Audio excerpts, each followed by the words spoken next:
Posible umunong nakaapekto sa pagbaba ng approval and trust rating si Pangulong Bongbong Marcos sa mga banat kamakailan ng mga Duterte.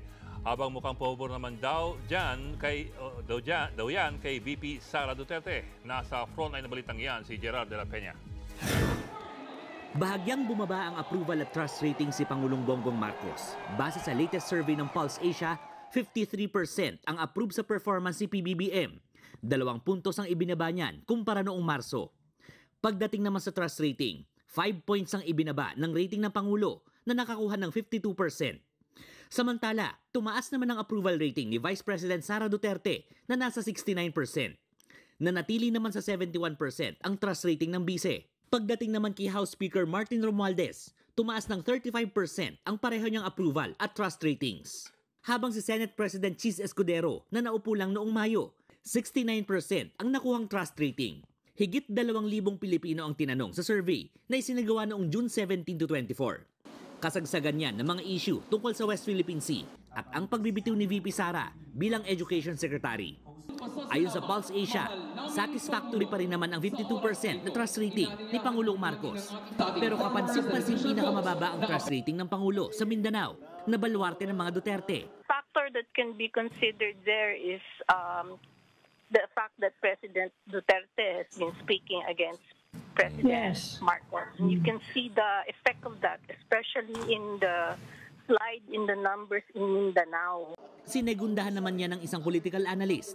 Ayon kay Professor Froilan Calilung, malinaw na nagiging oposisyon ngayon ang kampo ng mga Duterte dahil sa kanilang mga kritisismo sa Administrasyong Marcos. Bagay na posibleng nakabuti raw sa trust rating si VP Sara. Hindi siya masyadong naglaro or hindi nag-dip, no?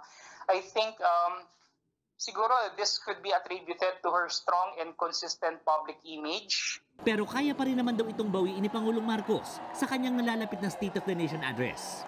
This SONA is an opportune time for the President to actually bounce back, no? I really don't look at this particular survey as a big setback. Pero para sa isa pang political analyst na si Professor Edmund Tayaw, hindi maituturing na significant decline ang 2 puntos na pagbaba sa rating ng Pangulo. Ang dapat daw abangan ngayon ay ang susunod na survey kung saan mas makikita kung nagkaroon ng epekto ang pag-alis sa gabinete ni VP Sara. Pag sa susunod na survey, ganun pa din yung number ni Vice President o umakyat pa, ibig sabihin maganda yung announcement na yun at tanggap ng tao yun. Pero kung bumaba yun, I'm inclined to think that it's an indication that the public is not very keen on the statement made by the Vice President. Bukod sa isyong politikal, posible rin daw nakaapekto sa ratings ng Pangulo ang issue sa inflation, kawalan ng trabaho, korupsyon at ang illegal na pogo. Nagbabalita mula sa Frontline, Gerard de la Peña, News 5. Mga kapatid, Lucy Cruz Valdez po, maging maalam at may pakialam sa mga napapanahong balita sa bansa. Tumutok at mag-subscribe sa News 5 social media pages.